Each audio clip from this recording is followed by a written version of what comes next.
السلام علیکم ناظرین، آپ دیکھ رہے ہیں اسلام 365۔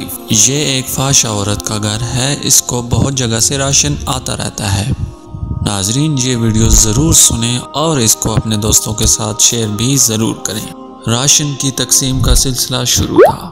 ایک پرانے مکان پر نظر پڑی، اس کا دروازہ کھٹکھٹانا چاہا ہی تھا کہ ساتھ میں آئے محلے کے ایک فرد نے منع کر دیا۔ پوچھنے پر وہ کہنے لگا، صاحب رہنے دیں، یہ ایک فاحش عورت کا گھر ہے، اس کو بہت جگہ سے راشن آتا رہتا ہے۔ یہ بات سن کر مجھے یقین ہو گیا کہ محلے میں کسی نے بھی اس کو راشن فراہم نہیں کیا ہوگا۔ جیسے تیسے میں نے اس سے بحث کر کے دروازے پر دستک دی۔ اندر سے دھیمی سی آواز آئی، کون؟ میں نے بتایا کہ راشن سپلائی کر رہے ہیں، اب آپ لینا پسند کریں گی؟ تو انتہائی غمگین سی آواز آئی کہ آپ واپس چلے جائیں، پہلے ہی اس محلے میں لوگ ہمیں جینے نہیں دیتے، ہم گزارا کر لیں گے، آپ کی مہربانی، آپ محلے کے شرفاء میں تقسیم کر دیں۔ اس کے لہجے کی یاست کو محسوس کر کے میں نے بضد ہو کر کہا، آپ مجھے اپنا بھائی سمجھیں اور محلے داروں کی فکر نہ کریں۔ بہت اصرار کرنے کے بعد اس عورت نے اپنی بیٹھک کا دروازہ کھولا اور ہم نے راشن اور آٹے کا تھیلا وغیرہ اس کے گھر رکھ دیا۔ وہ عورت خود پردے میں آئی اور شکریہ ادا کرنے لگی، لیکن دل مطمئن نہیں تھا کیونکہ وہ باپردہ عورت لگ رہی تھی۔ محلے کا ایک فرد بھی میرے ساتھ تھا جو بار بار مجھے چلنے کے لیے کہہ رہا تھا۔ اس فرد کی باتوں کو نظر انداز کر کے میں نے جوں توں ہمت کی اور اس عورت سے پوچھ لیا کہ بہن، آپ نے ایسا کیوں کہا کہ آپ کے گھر میں راشن موجود ہے؟ کہنے لگی، بھائی گھر میں آلو پڑے ہیں جو پچھلے ایک ہفتے سے بنا کر کھا رہے ہیں، محلے میں سے کسی نے خبر تک نہ لی، عورتیں میرے گھر نہیں آتی اب۔ میں نے پوچھا، ایسا کیوں ہے میری بہن؟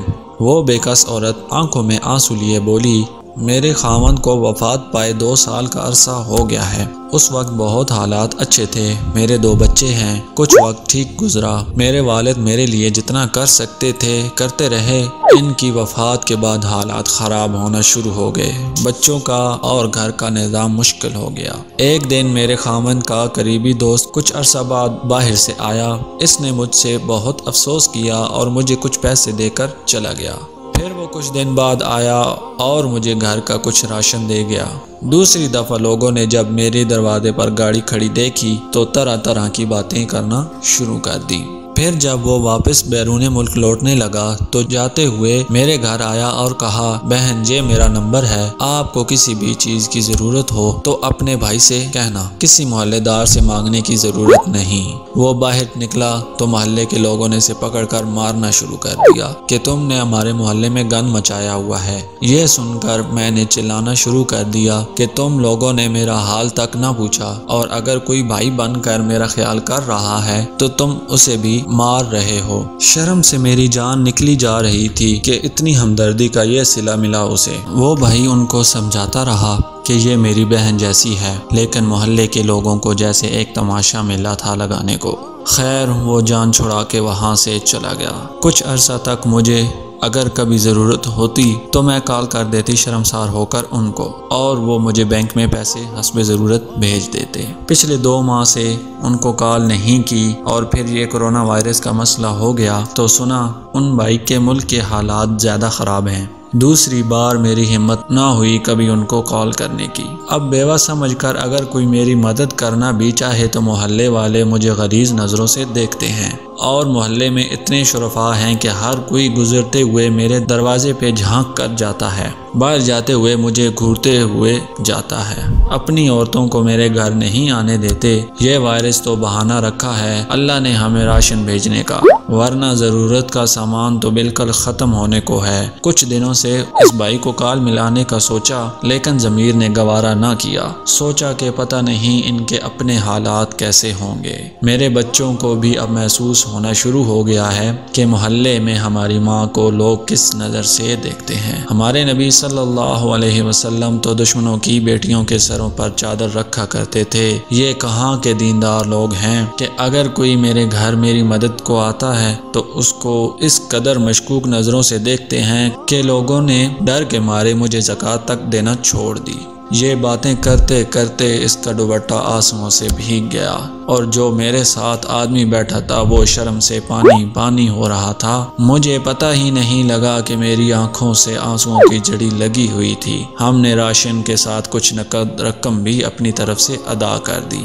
جو شخص میرے ساتھ تھا وہ باہر نکل کر کچھ بولنے ہی والا تھا کہ مجھ سے رہا نہ گیا اور اس کے بولنے سے پہلے ہی شروع ہو گیا کہ بروز قیامت تم لوگوں کے اس راشن کو اللہ کیسے قبول کرے گا، جبکہ تمہیں محلے میں رہنے والے ان لوگوں کی خبر نہیں جو کسی کے دروازے پر نہیں جاتے۔ کوئی کیسا ہے یہ اللہ اور اس کے درمیان کا معاملہ ہے، آنکھوں دیکھا بھی بعض دفعہ سچ نہیں ہوتا۔ اس کی خاموشی اور نم آنکھوں نے کچھ نہ بولا۔ 4-5 دن بعد اس نے محلے میں سے اچھی خاصی رقم اکٹھی کر کے اس عورت کے گھر پہنچا دی۔ بے شک اللہ ہی جانتا ہے سب کے دلوں کے حال۔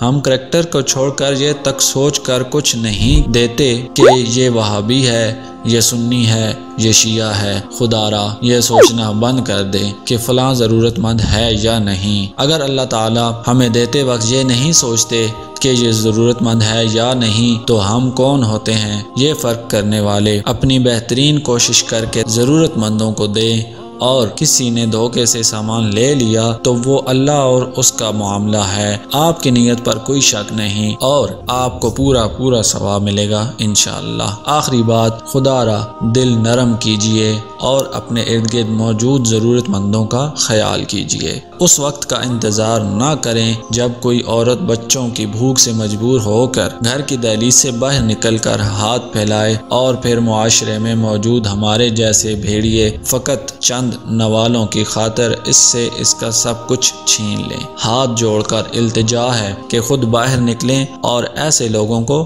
تلاش کریں، راتوں کو اپنے محلے کا چکر لگائیں اور بچوں کے رونے کی آواز سن کر اور خالی برتنوں کی آوازوں سے اندازہ لگائیں کہ ان کو راشن کی ضرورت ہوگی۔ پیارے دوستوں، مجھے امید ہے کہ ہمیشہ کی طرح آپ کو یہ ویڈیو بھی بہت اچھی لگی ہوگی اور اس میں بتائی گئی باتوں سے آپ ضرور اتفاق کرتے ہوں گے۔ اگر آپ کو پسند آئے تو اس کو صدقہ جاریہ سمجھ کر زیادہ سے زیادہ شیئر کریں، کیا پتہ کون سی بات کس کے دل کو لگ جائے اور آپ کے لیے صدقہ بن جائے۔ اللہ تعالی ہم سب کو عمل کی توفیق عطا فرمائے، آمین ثم آمین۔